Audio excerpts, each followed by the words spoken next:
Ahmedabad civil હોસ્પિટલમાં આરોગ્ય સેવાની સરવાણી અંગદાનના સેવા યજ્ઞમાં સ્ક્રીનદાનનો ઉમેરો આરોગ્ય મંત્રી શ્રી ઋષિકેશભાઈ પટેલના હસ્તે આરોગ્યલક્ષી નવીન પ્રકલ્પો દર્દીઓની સેવામાં સમર્પિત સરકારી હોસ્પિટલમાં રાજ્યની સૌથી મોટી સ્ક્રીન બેંક નવીન સિટી સ્કેન દર્દીની સુવિધા કેન્દ્ર અને પેશન્ટ ગોલ્ફ કાર્ટ સેવાનો શુભારંભ કરાવતા આરોગ્ય મંત્રી શ્રી ઋષિકેશભાઈ પટેલ અમદાવાદ સિવિલ હોસ્પિટલમાં અંદાજિત ₹7 કરોડની રકમથી કાર્યરત થઈને નવીન આરોગ્યલક્ષી સેવાઓ વિકસિત ગુજરાતથી વિકસિત ભારત 2047ની સંકલ્પ પૂર્તિમાં સરકાર સાથે સેવાભાવી સંસ્થાઓ અને સમાજ પણ જોડાયો। જે વ્યક્તિએ મૃત્યુ બાદ સ્ક્રીનનું દાન કરવાનો સંકલ્પ કર્યો હોય અથવા તો મૃત્યુ પછી નજીકના સગા તરફથી સ્ક્રીન ડોનેશન કરવાની સહમતિ આપવામાં આવી હોય તેવા 18 વર્ષથી વધુના વયના કોઈ પણ બ્લડ ગ્રુપ ધરાવતા દર્દી સ્કિન ડોનેશન કરી શકે છે। મૃત્યુના 6 કલાકની અંદર સ્કિનનું દાન લેવામાં આવે છે। સ્કિન બેંકમાં રહેલી ખાસ પ્રોસેસ કરેલી ચામડીનો 5 વર્ષ સુધી ઉપયોગ કરી શકાય છે। દાઝી ગયેલા કે અન્ય એક્સિડન્ટમાં જે દર્દીઓને ચામડી લગાવવાની જરૂર પડે છે તેવા 600થી વધારે ચામડી લગાવવાના ઓપરેશન સિવિલ હોસ્પિટલમાં દર વર્ષે કરાય છે। આરોગ્ય મંત્રી ઋષિકેશભાઈ પટેલે આજરોજ સિવિલ હોસ્પિટલ અમદાવાદ ખાતે વિવિધ આરોગ્યલક્ષી નવીન પ્રકલ્પોનું લોકાર્પણ કરીને દર્દીઓની સેવામાં કાર્યરત કરાવ્યા હતા। જેમાં રોટરી ક્લબ કાંકરિયાના સહયોગથી સિવિલ હોસ્પિટલના ટ્રોમા સેન્ટરમાં ₹48 લાખના ખર્ચે તૈયાર કરાયેલા રાજ્યની સૌથી મોટી સરકારી સ્કિન બેંક અંદાજિત ₹6.25 કરોડનું 128 સ્લાઇસનું GE CT scan machine bank of બરોડાના સહયોગથી સિવિલ હોસ્પિટલની OPD ખાતે અંદાજિત ₹2.60 લાખની કિંમતથી તૈયાર કરાયેલા નવીન દર્દી સુવિધા કેન્દ્ર અસ્ટ્રા ફાઉન્ડેશન દ્વારા અંદાજિત ₹5.50 લાખ અને કેનરા બેંક તરફથી ₹5.70 લાખની મળેલી પેશન્ટ ગોલ્ફ કાર્ટ સેવાનો આજે મંત્રીશ્રીના હસ્તે શુભારંભ થયો હતો। તદુપરાંત રોટરી ક્લબ કાંકરિયા દ્વારા 1200 બેડની હોસ્પિટલ સામે બાળ ઉદ્યાનના ડેવલપમેન્ટ કરવા માટે ₹12 લાખનો ચેક સિવિલ હોસ્પિટલ અમદાવાદને આપવામાં આવ્યો હતો। સિવિલ હોસ્પિટલ ખાતે આરોગ્યલક્ષી સેવામાં ઉમેરો થયેલ આ તમામ પ્રકલ્પો હોસ્પિટલમાં આવતા દર્દીઓની આરોગ્ય સુખાકારીમાં વધારો કરશે તેમ મંત્રીશ્રીએ આ ક્ષણે જણાવ્યું હતું। વિકસિત ગુજરાતથી વિકસિત ભારત 2047 સંકલ્પ પૂર્તિમાં સરકાર સાથે સમાજ અને સેવાભાવી સંસ્થાઓ પણ કદમથી કદમ મિલાવીને આગળ વધી રહી છે તેનું ઉત્તમ ઉદાહરણ આજરોજ અમદાવાદ સિવિલ હોસ્પિટલ ખાતે જોવા મળ્યું હતું। આ સેવાઓના શુભારંભ પ્રસંગે અમદાવાદ સિવિલ હોસ્પિટલના superintendent doctor Rakesh Joshi, additional superintendent doctor Rajnish Patel, તમામ વિભાગના વડા, મોટી સંખ્યામાં તબીબો, નર્સિંગ સ્ટાફ, પેરામેડિકલ સ્ટાફ ઉપસ્થિત રહ્યા હતા। રાજ્યની સૌથી મોટી સ્કિન બેંકની જો વિશેષતાની વાત કરીએ તો સિવિલ હોસ્પિટલ અમદાવાદની સ્કિન બેંક રાજ્ય સરકાર અને રોટરી ક્લબ કાંકરિયાના સહયોગથી તૈયાર કરાઈ છે। આ સ્કિન બેંક અમદાવાદ શહેરની પ્રથમ અને રાજ્યની સૌથી મોટી સ્કિન બેંક છે। રોટરી ક્લબ કાંકરિયા દ્વારા અંદાજિત ₹48 લાખના સાધનો ડોનેટ કરવામાં આવેલ છે અને આ સ્કિન બેંક બર્ન્સ અને પ્લાસ્ટિક સર્જરી વિભાગ દ્વારા ચલાવવામાં આવશે। વ્યક્તિની ચામડીનું પડ લઈને ટેસ્ટ કરીને સાચવવામાં આવે છે અને કોઈ પણ દર્દી કે જેની ચામડીનો નાશ થયેલો હોય, જેમને દાઝી ગયા હોય, એક્સિડન્ટ બાદ કે અન્ય કોઈ પણ કારણોસર ચામડીનો નાશ થયેલો હોય અને તેમને પોતાની ચામડી લગાવવા માટે મેડિકલી ફિટ ન હોય અથવા તો બહુ મોટો ઘા હોય, જે દર્દીની પોતાની ચામડીથી સંપૂર્ણ ઘા ઢાંકવો અશક્ય હોય તેવા સંજોગોમાં આ સ્કિન બેંકમાં રહેલી ચામડીનો ઉપયોગ કરવામાં આવશે। મૃત્યુના 6 કલાકની અંદર ચામડી લેવામાં આવે છે। સ્કિન બેંકમાં રહેલી ખાસ પ્રોસેસ કરેલી ચામડીનો 5 વર્ષ સુધી ઉપયોગ કરી શકાય છે। સિવિલ હોસ્પિટલમાં બર્ન્સ અને પ્લાસ્ટિક સર્જરી વિભાગમાં વર્ષમાં આશરે 400થી વધારે દાઝી ગયેલા દર્દી દાખલ થાય છે અને અન્ય એક્સિડન્ટના દર્દીઓ કે જેમને ચામડી લગાવવાની જરૂર પડે છે તેવા 200થી વધારે ચામડી લગાવવાના ઓપરેશન કરવામાં આવે છે। આ સ્કિન બેંક આવા દર્દીઓની સારવારમાં ખૂબ જ મદદરૂપ બની રહેશે। સિટી સ્કેનર 128 સ્લાઇસ મશીનની વિશેષતાની જો વાત કરીએ તો સિવિલ હોસ્પિટલ અમદાવાદના G2 ખાતે ગુજરાત સરકાર દ્વારા ₹6.25 કરોડનું મશીન કાર્યરત થયું છે। આ જ રીતે રાજ્યની કુલ 9 સંસ્થાઓને ગુજરાત સરકાર દ્વારા એક સિટી સ્કેનર 128 સ્લાઇસ મુજબનું મશીન મળ્યું છે। આ મશીનથી સિવિલ હોસ્પિટલ અમદાવાદ ખાતે આવતા દર્દીઓને ખૂબ જ બહોળા પ્રમાણમાં લાભ મળી રહેશે અને સિટી સ્કેન કરવાનો સમયગાળો ઓછો થશે।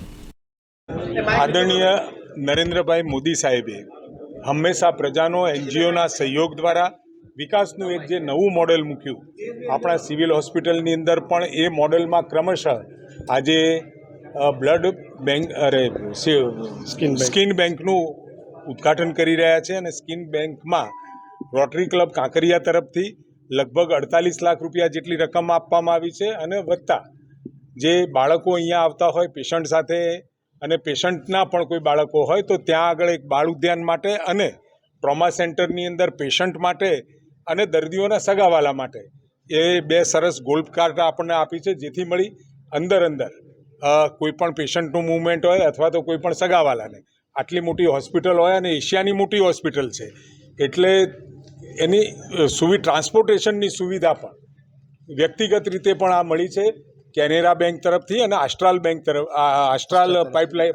પાઇપ્સ તરફથી આપણને 2 મળી છે.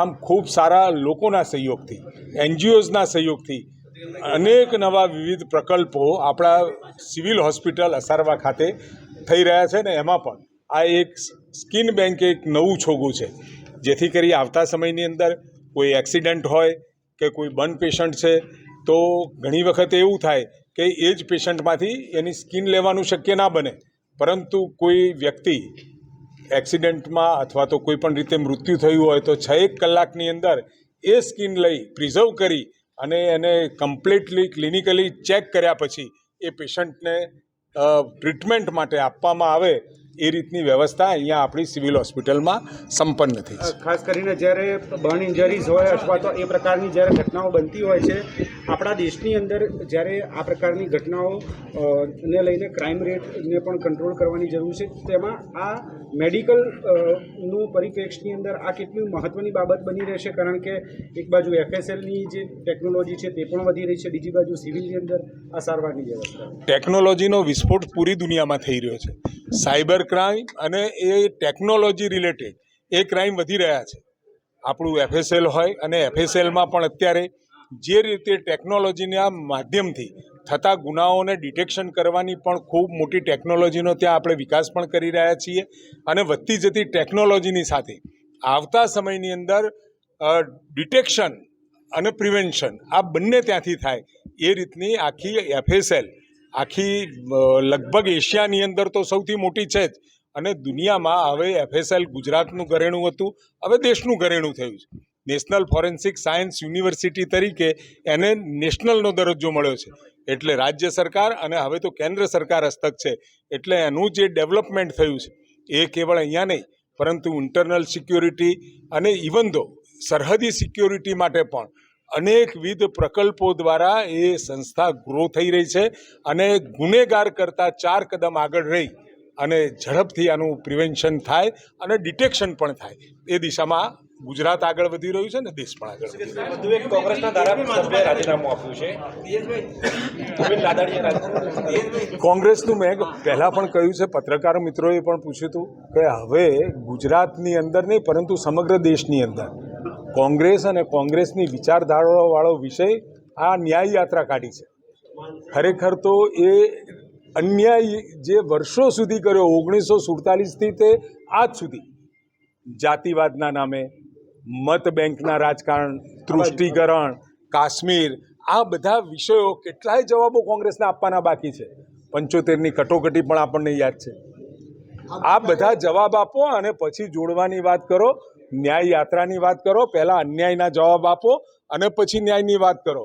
આ પહેલાં કોંગ્રેસ જોડો અને કોંગ્રેસ માટે એનો જે બેઝ છે, અને કોઈ પણ રાજકીય પાર્ટી હોય તો એ રાજકીય પાર્ટીનો બેઝ એની વિચારધારા છે.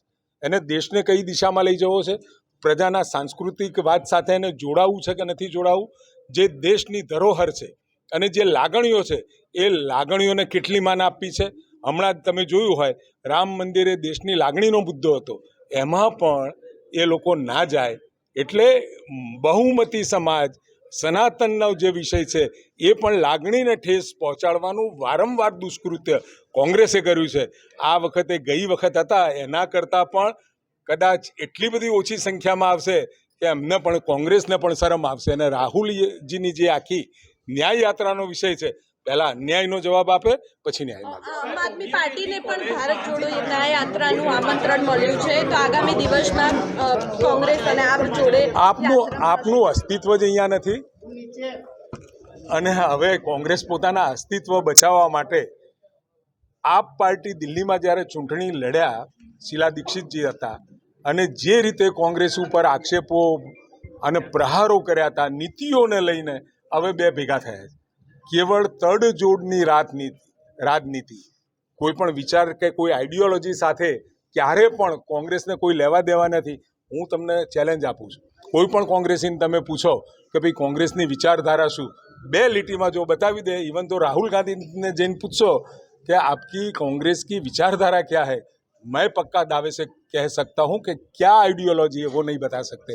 हमारे अदने से अदने कार्यकर्ता को आप पूछिए कि भारतीय जनता पार्टी की विचारधारा क्या है, तो श्यामा प्रसाद मुखर्जी, पंडित दीनदयाल उपाध्याय से लेके आज तक 1950 થી આજ સુધી જે પણ પ્રકારની અમારી વિચારિક રાજકીય યાત્રા રહી છે એમાં ક્યાંય વિચારધારામાં આખું પાછું નથી કર્યું. Subscribe now and press the bell icon. Never miss an update.